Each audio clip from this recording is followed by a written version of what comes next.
السلام علیکم پیارے ویورز، ویڈیو کو آخر تک ضرور دیکھیے۔ ابراہہ یمن کا حکمران تھا۔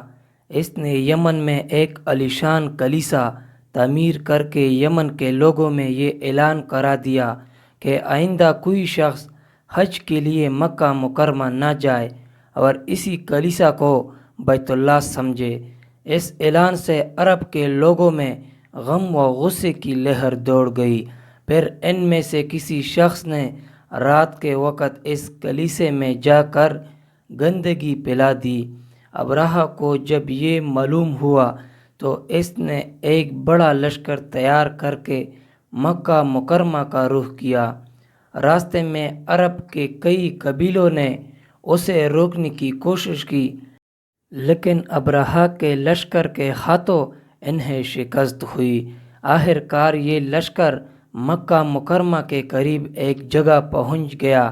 اگلی صبح جب اس نے بیت اللہ کی طرف بڑھنا چاہا تو اس کے خاطی نے آگے بڑھنے سے انکار کر دیا۔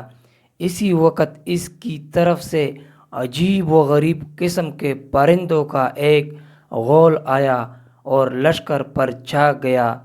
ہر پرندے کی چونچ میں 3 کنکر تھے جو انہوں نے لشکر کے لوگوں پر برسانا شروع کر دیے۔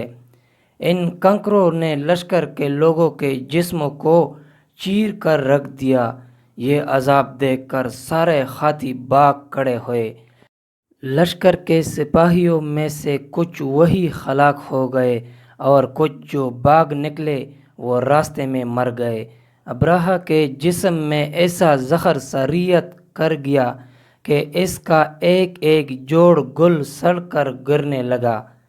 ایسی حالت میں اسے یمن لایا گیا۔ وہاں اس کے سارے بدن سے خون بہہ کر ختم ہو گیا۔ اس کی موت سب سے زیادہ عبرتناک ہوئی۔ اس کے 2 خاطی بان مکہ مکرمہ میں رہ گئے تھے جو اپاہج اور اندھے ہو گئے۔ اسی طرح اللہ پاک نے اپنے گھر کی حفاظت فرمائی اور طاقت پر غرور کرنے والوں کو سزا کا مزہ چکھایا۔ قرآن پاک کی سورہ فیل میں اللہ پاک نے اس واقعے کو یوں بیان فرمایا کہ تو نے نہ دیکھا کہ تیرے رب نے خاطی والوں کے ساتھ کیا ان کے مکر کو بیکار نہیں کر دیا اور ان پر پرندوں کے جھنڈ بھیج دیے جو انہیں مٹی اور پتھر کے کنکریاں مار رہے تھے، پس انہیں کھائے ہوئے بھوسے کی طرح کر دیا۔ ویورز، میں آپ کو اسی طرح مفید اور زبردست ویڈیو لاؤں گا۔ اگر آپ نے ابھی تک میرا چینل سبسکرائب نہیں کیا ہے تو پلیز سبسکرائب کرے، ویڈیو کو لائک کرے۔ ملتے ہیں نیکسٹ ویڈیو میں۔ اپنا بہت سارا خیال رکھے۔ اللہ حافظ۔